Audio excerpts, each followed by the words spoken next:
Good day, fellow scapers. My name's Deck, but please call me Hobo, and welcome back to my channel. So you want to get into Melee. Now, Melee has been dead to the majority of Runescape players for years, but with the combat beta having finally concluded, it now sits right in line with the rest of the combat styles, if not more, in terms of its damage potential. Melee was for some time only used by the most loyal of fans for the setup, despite the cost of their DPS, as well as how many switches were required to output the same damage as their other combat counterparts. So what changed? Well, previously Melee was absolutely insane in its damage potential, but it had a serious issue. Melee typically had an incredibly short period of time in which you could output massive damage, but it was run afoul of the damage cap. This meant that despite having the potential to do extraordinary damage, it had diminishing returns on damage as soon as you got to the cap of 12,000. The cap, since the beta's concluded, has now been raised, however, to 30,000, which means a short burst of intense damage is no longer affected anywhere near as badly as it used to.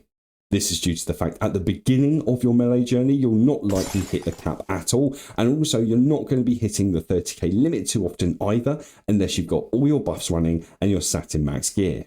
So how would I get into Melee in 2024? Well, the principles haven't changed much, but the prices have, and with new weapons and new balancing, it's all come into the forefront. So what are these principles that you may ask? Well, offense is of course the best defense. So principle number one is, where possible, always start with upgrading your weapons first. Principle number two is that perks are an incredible way to exponentially boost your damage, and their capabilities, even if you use the most basic damage perks, will always increase damage. Principle number three is to never sell off other combat style weapons, as you never know when you might want a change of pace. And principle number four is that when you know what you're doing, manually entering abilities can really help to increase your damage. With that in mind, let's move on. Now, your starting point for Melee really depends on your level as well as your budget. For this video, let's say you're starting with a budget of 10 million. I will personally likely start out by purchasing a Masuta War Spear, which will set you back around 1.5 million. I would then purchase some Bandos Power Armor, which cumulatively will come to about 2.5 million. I will perk them out, prioritizing your money on Precise 6 and Eruptive 4, which will cost an average of 2 million. I'll put a link in the description for the optimal PVM perks. There'll be some basic and some advanced options on there. Equip your best ring. I would suggest a Ring of Vigor at the bare minimum, and your best cape and amulet. If you've completed the Extinction quest, fork out for a Warrior Ring instead and keep your figure as a passive. The Warrior Ring is a steal at 252,000. For your necklace, I would advise the Amulet of Fury, which costs around 1 million. Now, I have left 2.5 million spare for some level of variant and some supplies, so this should come between 7 to 8 million for this setup. Now, if you're fortunate enough to have level 99 strength, I would go for the strength cape, as it will extend how many times Dismember hits the enemy. This cape costs around 100k, but it's okay if you don't have the level requirement, just use your best DPS cape. At all times, I would say that the Kiln and Zut capes are of course best in slot, but if this is your first time entering into PVM, then it's likely that you won't have these. For a pocket slot item, I would highly advise that you've completed the One Piercing Note quests, which will give you access to a bunch of different books, which boost damage both passively and actively once charged with pages. You can make use of some of the more free unlocks as well. If you've completed the Dig Site quest, claim your Codex Ultimatus from Terry Belando at the exam centre and read it to claim the ability Blood Tendrils. Now you're ready for some basic bossing. Once you've accumulated 5,000 marks of war from war, it will be worthwhile investing into the Vampirism Aura. Time for your first upgrade. If you're predominantly doing poisonable content with relatively low defense, I would save up 12 million and your first upgrade should be the Lanakia Spear, but if either of these being not poisonable or high defense, I would probably skip this spear. After this, I would save up a few million and invest in the Laceration Boots, which cost 600,000, and also the Jaws of the Abyss for 500,000. Both of these, of course, will increase your damage that little bit more. Next up, save yourself some cashish and then move on to your next purchase. Spend 22.5 million each on the Shard and Sliver Tier 85 Ice Blades. They come with a lovely weapon spec called Icy Tempest, as well as some other nice perks as well. Now, speaking of perks, re-perk these beasties with the basic perks that I mentioned before. Then after this, move on to your next big purchase, a Scripture of Jazz or a Scripture of Wen. Jazz is used for single target bossing and Wen is for AoE. This will cost either 33 million or 39 million respectively. Either way, both books will boost your damage output in terms of their passive stats and also their active abilities as well. Now back to saving up. I would look to invest in some Masterwork plate legs and body. This will set you back around 46 million, plus whatever you needed to perk these bad boys out with. I would recommend forking out for the perks which will set you back around 20 million, but will give you Crackling 4, Relentless 3, Biting 2, Impatient 4, and Enhanced Devoted 4. After this, swap out your main hand Ice Blade for the Abyssal Scourge. This is a tier 92 weapon which will cost 112 million. Now, if you're doing poisonable content, I would save up for the Cinderbane Gauntlets, which cost around 71 million. If not, then just go for the Gloves of Passage, which will set you back around 32 million instead.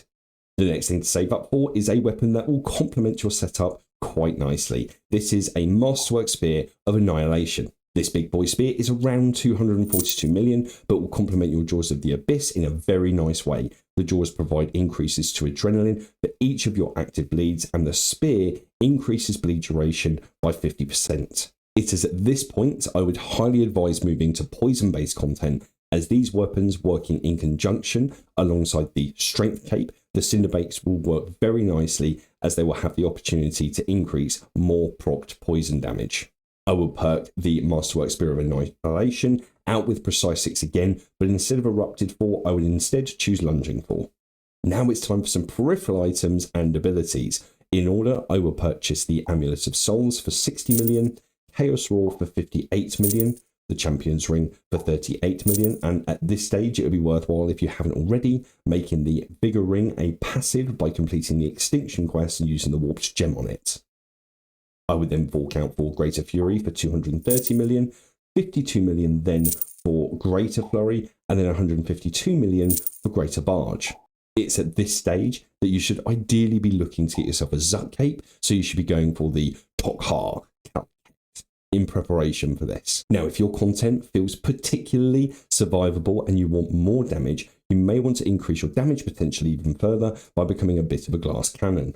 Investments into your power armor would look like this: a Havoc top, which will cost around 189 million, Havoc bottoms, which will cost around 225 million, and again you'll be wanting to perk these out, replacing basic perks like Biting 2 with Biting 4, which costs an average of 110 million. Now, if you're looking to stick around the mid game, then with this setup, it should be more than enough, as the upkeep on the equipment is fairly low and the damage is fairly high. Of course, you can further buff out your perks on your tops and your bottoms at any point to the more advanced ones. Check out the link in the description for the optimal PVM perks, but long story short, it's not cheap. Now, at this stage in the game, you're pretty much a poison and bleed main. To increase your damage further, you can aim for the melee Zut Cape, which will give you access to a fantastic ability for a fraction of the cost of adrenaline. If you, at this point, are looking to push beyond effectively hitting your limits and breaking through them, you'll be wanting to save a couple of billion. To obtain arguably the best damage in the game, you'll be wanting to buy the twin tier 95 Leng Blades, which cost 1 billion each. Next, you'll be wanting to ensure that you're critical hitting as much as possible, so purchase an Erethdor's Grimoire for 220 million. The chances are, despite being relatively high in upkeep with this equipment, you'll likely be taking on endgame bosses where the GP per hour easily overshadows the cost of upkeep. It's at this point that we're stepping away from being a bleed main. You'll want to revisit your buffs, which are orientated towards bleeds and damage extension. Firstly, your perks will be replaced with endgame perks such as Precise 6 Aftershock 1 and Aftershock 4 Eruptive 2 instead of Precise 6 and Lunging 4. This will cost around 222 million. After this, replace your Jaws of the Abyss and Boots of Laceration for their Havoc counterparts. You'll no longer need the bleed extension, as you'll be using the dual wield weapons. You'll also have access to the bladed dive ability, so you have no need for the boots. This will cost around 172 million. Next, you'll be wanting to swallow the cost of an Amulet of Finality and put a set of Dragon Claws into it, which will cost 263 million for the special ability.